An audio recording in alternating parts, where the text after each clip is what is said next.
Over the past few years, Caitlin Clark has rapidly made a name for herself as one of the most polarizing and influential figures in all of sports. From consistently selling out arenas during her senior season and playing in the most viewed basketball game in ESPN history, to having this sort of impact on All-Star voting, it's impossible to not talk about her. But the question is, does the level of play actually match the hype she had coming into the league? The most infamous part of her game, and of course what drew so much attention in the first place, is her long-range shooting. I'm not sure we've ever seen a basketball player with the complete and utter audacity to attempt some of the threes that she does. Whether that means firing over a heavy contest from the logo, or catching the ball at a weird angle and squaring while on the move to capitalize on a tight window. Not only is she quick to square her feet, she also has a fast release, which means that if she has even an inch of breathing room, she can get that shot off comfortably. So a big part of Indiana's offense has been running her around screens without the ball to find that open space. One thing you'll notice though is that her shooting motion starts from her left hip, and that does somewhat limit the versatility of these actions. Here's an example of her receiving a handoff while going to her right, and as she takes a dribble, she has to completely reset her momentum to square and set up her shot. It simply isn't as seamless. Compare that to this play where she comes off a screen going left, and again she takes a dribble, but instead of having to slow down and square up, all it takes is a quick jump stop. Most of the time, these screens are gonna be set to her left side. And like I said, she's capable of taking and making just about any shot in these situations. This leads to very Steph Curry-esque possessions where she draws an immediate double and floats it into the short roller, creating a 4-on-3 advantage for the team to attack. In the event that she draws that added attention off a screen, but there isn't a quick read to make as a passer, then she'll put the ball down on the floor and attack the closeout, opening up the court for what she does best. Just a few days ago, Caitlin recorded 10 assists in a statement win against Team USA. Just 3 days before that, she set a WNBA record with 19 assists against the Dallas Wings. And that was right after an 8-game stretch where she had at least 13 assists in half of them. Over her last 9 games, she's averaging just under 12 dimes, while no other player in the league is averaging even 8. That's a huge gap, and truly a testament to how good of a playmaker she is. A lot of her best passes come in transition. She's incredible at initiating the break with pinpoint outlets or sharp kick-aheads to running teammates. And, like with her shooting, she'll sneak the ball through seemingly impossible gaps. Look at how the floor is set up on this one. There's barely any room in the middle, yet with a bullet pass, the end result is a layup. If she doesn't see a needle to thread on the push, then she'll patiently wait for something to open up while keeping her dribble alive. And on some of these plays, you might just think you're watching Steve Nash and the 7 seconds or less Suns. However, with those 12 assists, she's also averaging nearly 6 turnovers, and that's cause for serious concern because that's significantly more than any other player. One thing I will say is that by proxy of having the ball in her hands a lot, she's obviously not going to take perfect care of it every time. It's the same reason why guys like Harden, Westbrook, or LeBron average so many during the late 2010s, and not everyone can take care of the rock quite like Chris Paul. But actually, and this might sound backwards, sometimes turnovers are actually a good thing. Well, when the turnover occurs, that isn't good, but the process behind why the ball is getting turned over is more what I'm focused on. A hallmark of many elite playmakers is the willingness to take risks, and a lot of Caitlin's turnovers come as a result of attempting a risky play that just simply doesn't connect. I've seen many people talk about her teammates not catching the ball, and you definitely will find some plays where she sneaks it into a tight window, then the receiver isn't able to control it. I also think you'll find that a lot of times these risky passes are a bit off target. Like here, she has to take a wide angle to get it around this defender, and it ends up going straight out of bounds. With that said, whenever she does connect on these tougher reads, the reward is almost always worth it. The audacity to even attempt this pass from this spot on the floor is absurd, and the result is the most efficient shot in basketball. Another factor that leads to some turnovers is that she occasionally telegraphs her passes. On this one, she's looking to enter the ball to the post and sees this defender cheating over from the corner. That's a textbook read to skip it to the shooter. Instead of throwing it with a live dribble though, she jump stops and starts to turn her body, which gives that defender time to recover. Skip passes aren't a strength of hers, although you will occasionally see some strong ones. This time they're up against a zone, and she finds the corner with pinpoint accuracy right in the pocket for an easy triple. So the playmaking talent is clearly there. The vision, the tight window passing, the ability to play fast or slow it down, but even more important than how she connects on these opportunities is how she creates them in the first place. And that comes back to how she pressures the defense as an on-ball scorer. It once again starts with the shooting. I talked about how she'll run off screens to find space.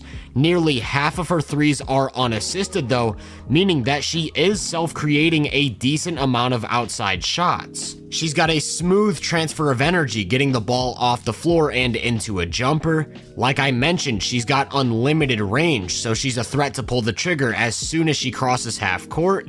And she's also an elite ball handler, which is what allows her to create enough space to get these up at volume. When handling the ball, the first thing that stands out is how fast she processes the defense. As soon as her defender takes a jab, she's throwing it behind her back to change directions and stepping into a wide open look, although this one doesn't drop.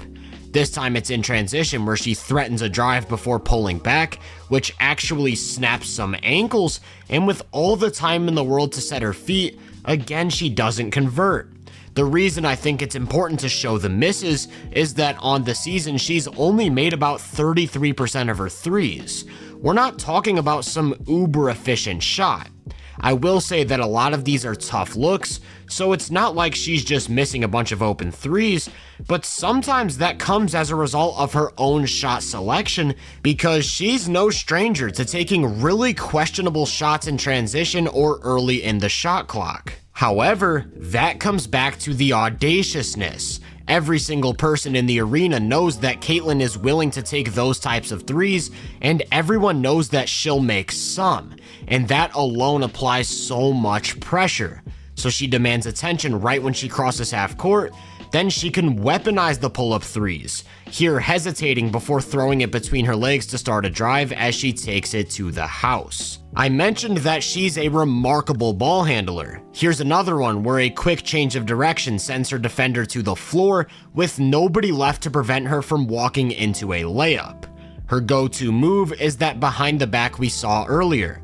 This time she uses her offhand to push while redirecting, which generates an insane amount of separation and results in a red carpet to the rim. Dare I say she has the best behind the back on the planet, because look at the reaction time and speed on this.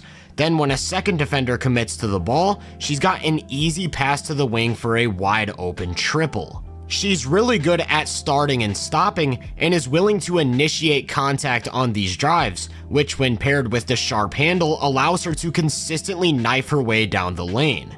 And actually, I don't think her ability to play with physicality gets talked about much at all. She's great at using her shoulders to create separation, which also helps her get to the free throw line a decent amount. Then in the same way, her shooting threat helps open up the floor for her to drive. The threat of her getting downhill then opens up more for her on the perimeter, giving her some really effective scoring counters.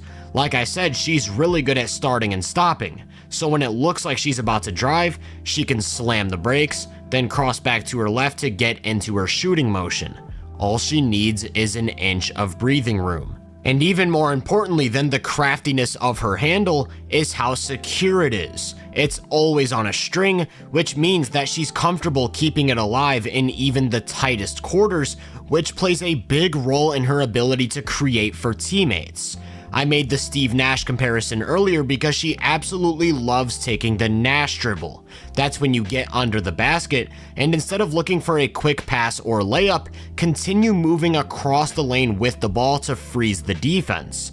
From there, it's likely that some opportunity will present itself. Then when it all comes together, the ball handling, the passing, the pull-up shooting, and the driving, it's turned her into a complete maestro of the pick and roll.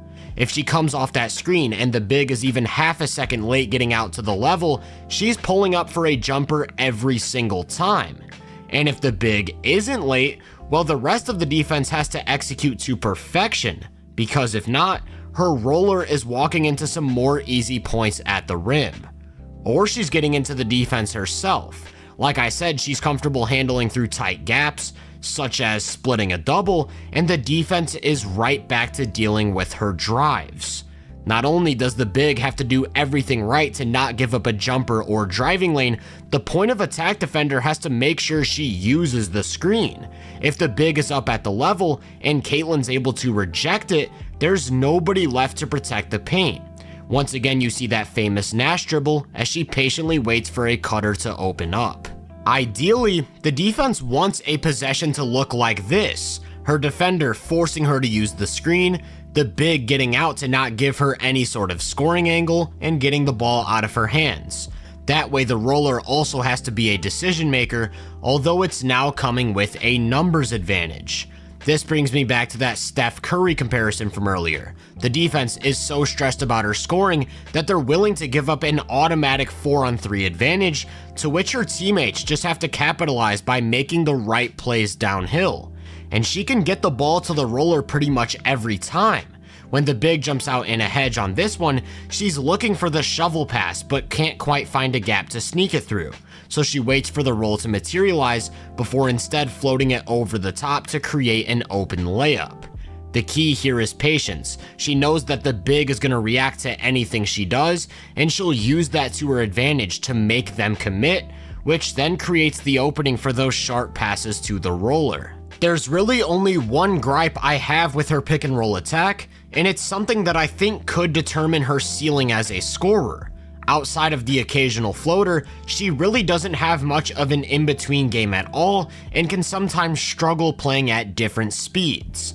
This reminds me a lot of Damian Lillard, where if she doesn't have access to a pull-up 3, drive, or quick passing read right off the screen, there really isn't that third level that she can patiently carve out space and find a shot from. That's not to say there haven't been flashes. I really like this play where she sees a deep drop coverage, pauses and puts her defender in jail, then when the lane clears, she continues her drive down the middle for 2 points plus a foul. Here's another great play where she sees drop coverage, takes it to about the free throw line and fakes a mid-range jumper to draw the big. Then when the corner drops to the roller, she skips it to an open shooter, once again showing off her ability to map the floor. Keep in mind that the mid-range stuff is a small gripe that I think means a lot for her development, but in the grand scheme of the WNBA, she's already one of the very best offensive players. The three-point percentage isn't great, but the volume with which she gets them off is, landing second in the league at over 8 3-point attempts per game. I mentioned that she's pretty good at getting to the line, just over 4 free throw attempts a game to be exact, which puts her in the top 20, and she hits nearly 90% of them. Pair that with the fact that she shoots above average at the rim and is a force in transition, and we're talking about an elite scorer. On the season, she's averaging 17 points, 13th on 56.7% true shooting, which is more than 3% ahead of average. Those are some impressive marks. When paired with the passing and ball handling, it's easy to see why many view her as the future of women's basketball. As she continues to grow, I'd expect her to weed out some of those unforced turnovers, maybe be a bit better with her shot selection, add some more in-between counters, and just simply sharpening the edges would be enough to get her into that rare territory of offensive brilliance. If you enjoyed this breakdown, make sure to drop a like, subscribe, and turn my post notifications on to be first on more content. If you're interested in my more in-depth research, make sure to check out my website and social media profiles. You can find those links in the description. Feel free to let me know down in the comments what you think of Caitlin. As always, I hope you all have a great day, and I'll catch you guys in the next one.